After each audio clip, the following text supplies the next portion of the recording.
Сәлем, сіздермен бірге Гүлназ ұстаз. Бүгін біз математикадан базадағы нұсқаны талдайтын боламыз. Бұл менің оқушымның нәтижесі. Математика сауаттылықтан 10, математикадан 45 жинаған. Математикасының ең бірінші есебі бұл түбір астында 3,6 көбейтем 810. Ең алдымен мен берілгенін жазып алайын. Ыңғайлы болу үшін. Біз білеміз, түбірдің астынан 36 және 81 деген сандардың шығатынын. Түбірдің астынан осы екі санды мен шығара алам. Бірақ бізде бұл жерде 81-дің орнында 810, 3,6 болып тұр. Бұны не істейміз? Ең бірінші 810-ды 81-ге айналдырып алайық. Түбірдің астынан шығарудың мақсаты 81 көбейту 10 деп жазып алсам, бұл 810 шығады. Ештеңе өзгерткен жоқпын. Жай көбейтінділердің түрі ретінде жаздым, Кеттік ары қарай 3,6.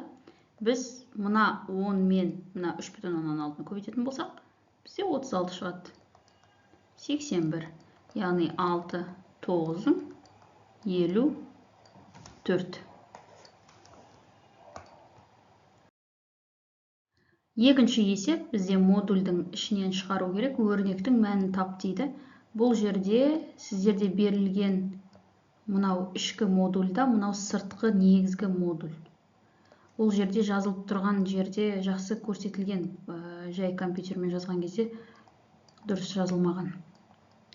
Ал тест-центрдің базасында бұл көрініп тұр, бұның негізгі екені. Ең алдымен біз мына негізгіден бұрын кіші ішіндегі модульді ашып алайық. -6 қосам 3, -4-тен 4 шығады, плюс 3 көбейтем, -19. -19 ол -5 пен -4-ті өрнегінің мәні. -6 қосам 12, плюс 3, -19-ді мен уже мына жерде түбірдің астынан, модульдің астынан шығара алам, 19 болады. Кеттік ары қарай, -6-ға 12 қосқан кезде 6 қалады. Плюс теріс сандармен жұмыс жасай алмайтын болсақ, комментарийға жазып кетсеңіздер болады. Мен бөлек видео түсіндірме жасаймын. Өрнектің мәнін табу керек. Бізге ең алдымен мына кесте мен мына екі кесте бізге керек болады. Осы кестені жаттап алсаңыздар, өздеріңізге жеңіл болады ОБТ-да. Арк косинус 2-ден түбір асты 2. Іздейміз, арк косинус пи бөлінген 4 екен, 2-ден түбір асты 2-де. Арк синус 2-ден түбір асты 2-де пи бөлінген 4 екен. 2 пи бөлінген 4. Пи бөлінген 4, пи бөлінген 4-ті қосуымыз керек. Мол дегеніміз 2 пи бөлінген 4, Қысқартып жіберсек, бізде котангенс пи бөлінген 2 қалады. Котангенс пи бөлінген 2-де міне жауабы 0-ге тең. Ары қарай, төртінші есеп, өрнекті ықшамдау керек. Өрнекті ықшамдау үшін, маған ыңғайлы болу үшін, мен өрнектегі көбейтінділердің орындарын ауыстырып жазып алсам болады. Яғни, негіздері бірдей сандардың барлығын бір-бірінің қасына жазсам болады. Өйткені көбейтіндінің орнын ауыстырғанмен, көбейткіштердің орнын ауыстырғанмен көбейтіндінің мәні өзгермейді. Қысқартайық, 16 мен 64-ті. Бұл 4 қалады. 4, 1, -4 қалады. Яғни мына алдында минусы бар. Негіздері бірдей болса, дәрежесі қосылады. Яғни А-ның 11 дәрежесі, Б-ның 10 дәрежесі. Осындай жауап бізде бар, С вариантында. Енді теңдеудің нақты сандар жиынында шешіңіз дейді. Нақты сандар деген барлық сандар. Нақты сандар деген мүлдем барлық сандар. Енді қарайық. Х квадрат плюс 2х-тің модулінің ішінде плюс 1 тең 0. Енді қарай, х квадрат бұл бізде оң сан шығады, Модульдің ішінен оң сан шығады. Ол оң санды оң санға көбейткен кезде оң сан шығады. Ол екі оң санды қосатын болсақ, оң сан шығады. Бірақ бізде мына теңдеуге қарасақ, Мына плюс 1-іміз минус 1 болып былай шықса, бұл өрнектен минус 1 шығуы мүмкін емес. Өйткені қалай болса да плюс шығады. Теңдеу жүйесін шешу керек. Теңдеулер жүйесін шешу үшін біз ең алдымен ыңғайлы етіп жазып алуымыз керек. Ол қалай? Мысалға, мына жерде x плюс y 4-ке тең деп жазылып тұр. Егер мен әдеттегідей мысалға x-ті тауып, оны мына x-тің орнына қоятын болсам, барлығы қиын болып кетеді. Өйткені оны квадраттау керек болады, оны y-ге көбейту керек болады. Сондықтан мен мына x-ті жақшаның сыртына шығарып жіберемін. Жақшаның сыртына шығарсам, ішінде x қалады. X квадраттан x-ті алдым, x қалды. X y-тен x-ті алдым, y қана қалды. Y квадрат тең 13. Енді қарайық. Мына x плюс y-тің орнына мен 4-ті қоя сала аламын. Өйткені x пен y-тің қосындысы 4-ке тең деп айтқан бізге. Яғни x қосам y тең 4. Сонда x көбейтемін 4, қосамын y квадрат тең 13. Енді не істейміз? Енді біз мына x-тің орнына қоятын өрнекті келтіреміз. Мысалға, мына жерден мен x-ті табатын болсам, мына y бізде мына жаққа кетеді, 4 минус y болады. Осы 4 минус y-ті мен x-тің орнына қоям. Өйткені x осыған тең ғой. Көбейтем 4. Қазір астына жазайын. Міне 4 минус y көбейтем 4. Қоссам y квадрат тең 13. Мына жерде 16 минус 4 y қоссам y квадрат тең 13. Толық квадрат теңдеу түрінде жазатын болсақ, y квадрат минус 4y плюс 3 тең 0. Сандарды біріктіріп жібердік. Дискриминантпен табатын болсақ, y бізде 3-ке және 1-ге тең болады. Біз x таппайық, бірден сабайнатын белгілей салсақ болады. Функцияның туындысын табу керек. Бұндай жағдайда біз туындының формуласын білуіміз керек. Туындының формуласын жаттап аламыз. Мына жердегі 2-ні мен алдына 2-ден 1 деп жазып алайын.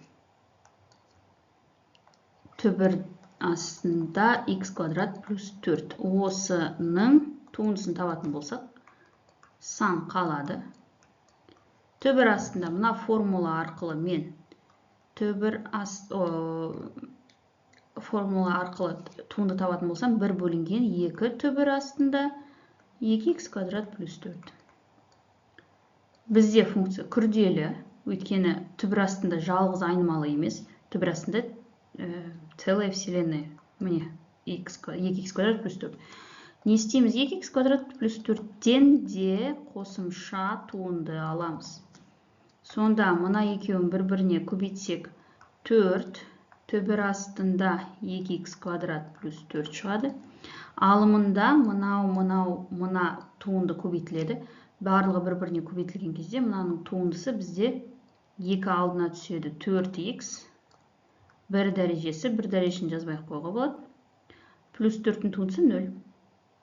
Сонда мына 4 пен 4 қысқартып кетсе, бізде x бөлінген 2x квадрат плюс 4-тің түбір астында. Бірақ жауаптарын қарап тұрсақ, жауаптарында бізде бөлімінде түбір асты жоқ.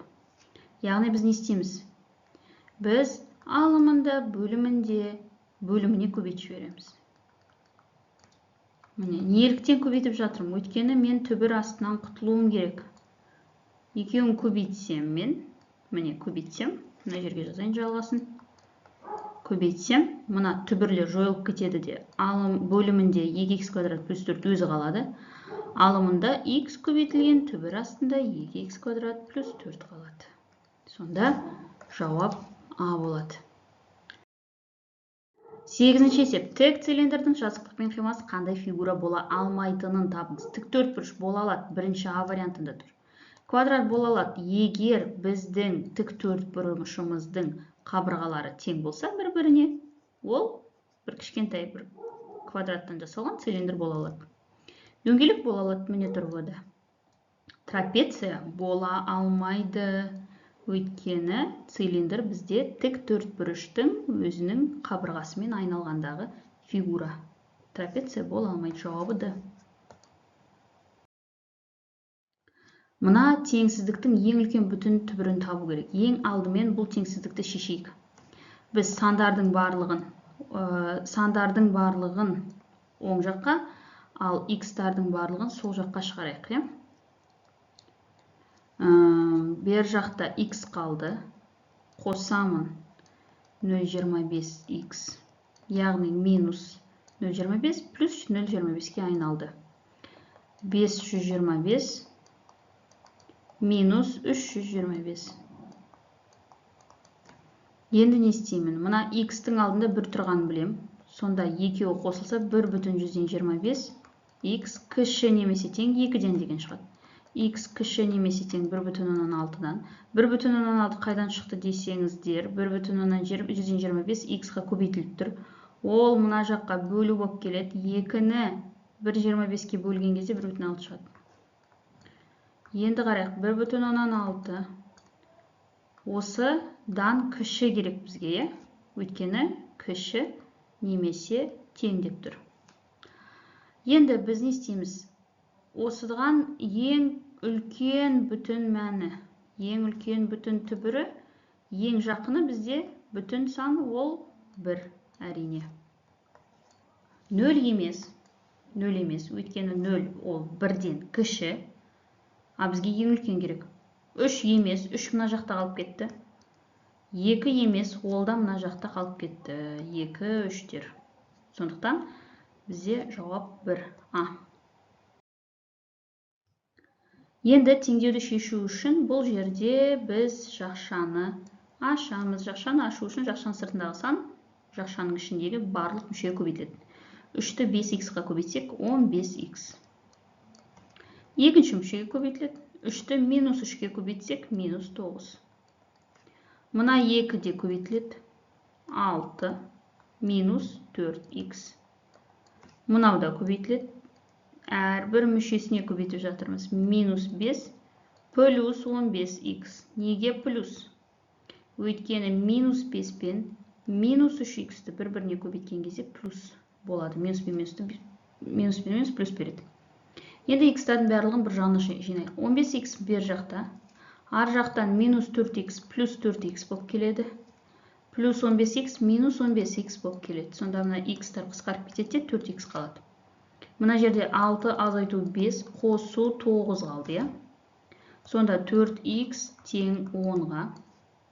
Енді істейміз, x тең 10 бөлу 4. 10-ды 4-ке бөлген кезде қысқартатын болсақ, мына жерде 5, 2-ге бөлеміз. Қысқарту деген бірдей санға бөлу деген сөз. Алымында бөлімінде 2-ке бөлеміз. 5 бөлінген 2, яғни 2-ден 5. Ол дегеніміз 5-тің ішінде 2 рет бар. 2 бүтін 2-ден 5-ті 2-ке бөлгенде қалдық 1 қалады, 1 алымына жазылады. 2 бүтін 2-ден 1.